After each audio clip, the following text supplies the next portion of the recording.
Hello, Dr. Story. Thank you for checking in with my blog. As I've mentioned earlier, I'm starting a blog on the controversies related to immunizations, particularly to influenza.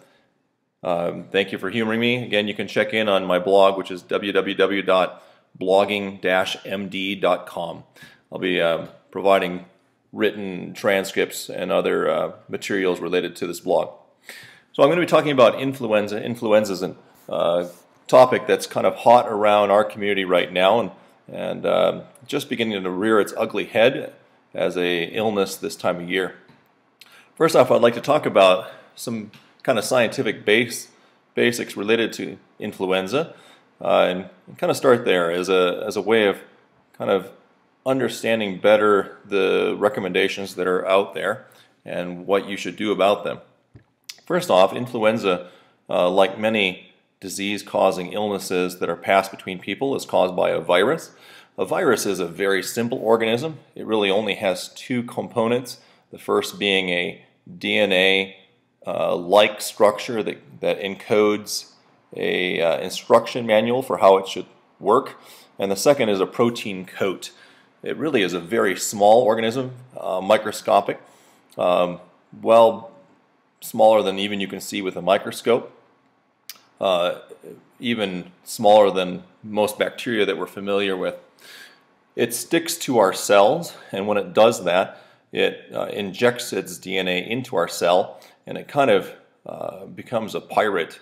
It takes over some of the functions of our cell, mainly for the benefit of itself and replicating itself by the millions.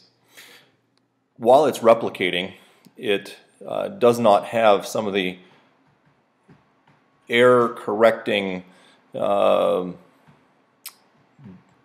programming that we have in our cells that keeps us from mutating rapidly, and so it actually encodes within itself a rapidly changing form that is part of the reason it is such a tricky illness to treat. Among humans, influenza has two main strains. The first strain is influenza A, which is the most virulent. But we also see a second strain, and so sometimes people will actually get two illnesses that are influenza-like and are both influenza, just different strains. You may have already encountered the idea that influenza is contagious. It is extremely contagious. It's surprising how easy it is to pass from one person to the other, and it's also amazing to me how quickly it can transmit from one person to another and then become an illness. It's usually spread by direct contact between people's mouths or faces, so living in one household is a quick way to give it to somebody you love. It's also easily passed by sneezing or respiratory droplets, even up to 6 feet away. It can persist for some time hanging in the air.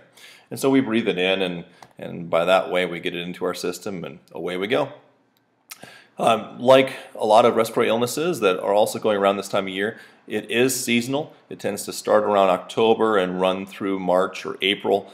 It seems to correlate very well with people being inside and close to one another rather than outside. Influenza is a frustrating organism to treat for physicians, and also a frustrating organism to discuss with lay people, partly because it is an organism that mutates. It changes year to year. Because it changes, it is almost like an entirely new illness every year. The protein coat can change, so it tricks the way it looks to our immune system. It can look like a completely new illness that the body's not encountered before. It can also have new program material on the inside, new DNA-like material that can gain some ability to cause more damage or to be more likely to replicate even faster than it has in previous years. That makes it very difficult to treat. We don't have great medications that treat it. It comes on so rapidly, and it's difficult to slow it down. We also have to create new immunizations every year, guessing what the strains that will be going around look like. Thinking about that mutation and how it looks different year to year really directly connects to how severe the influenza illness is in the community.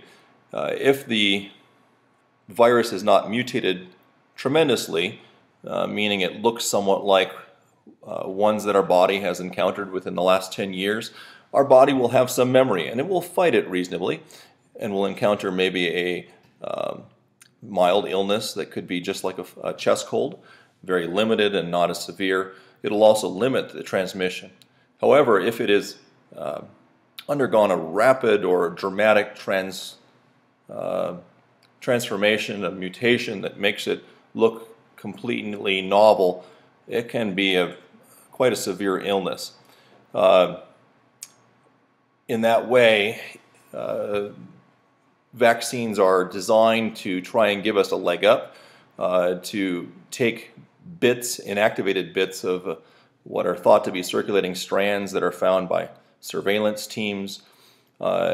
Those bits are then processed and injected into our body so that our immune system can see them long before the illness starts.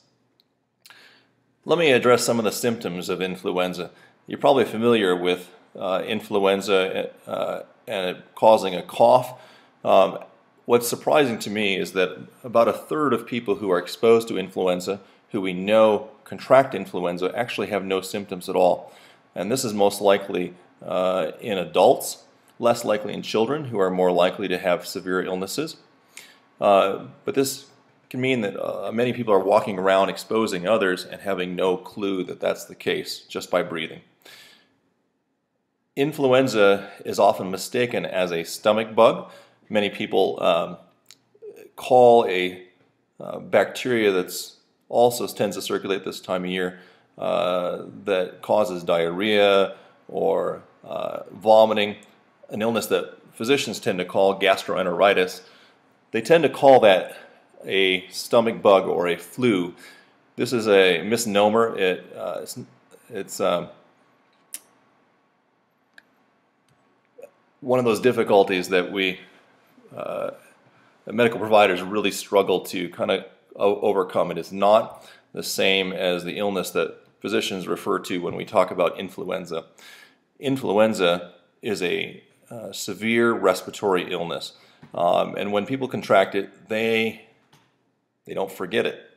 The worst cases, and this is one of the reasons that my family immunizes, is we've had at least 2 years in the time that we've been married where our entire family has taken 2 to 3 weeks, including mom, to have a severe down and out, heavy chest, sore throat, achy headache, high fever, extreme fatigue illness that is just passed like wildfire through our entire family. Like I said, if you ever have the true influenza, you won't forget it. It's quite a memorable and lousy illness. And it oftentimes then brings people to think about immunizing in future years.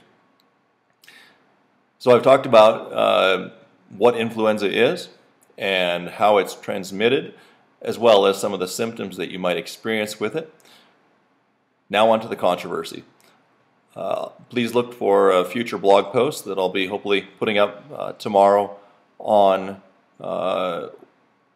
some of the problems with influenza, particularly the medical impact of it, and also be talking about immunizations and some of the pitfalls as well as benefits to consider. Thank you.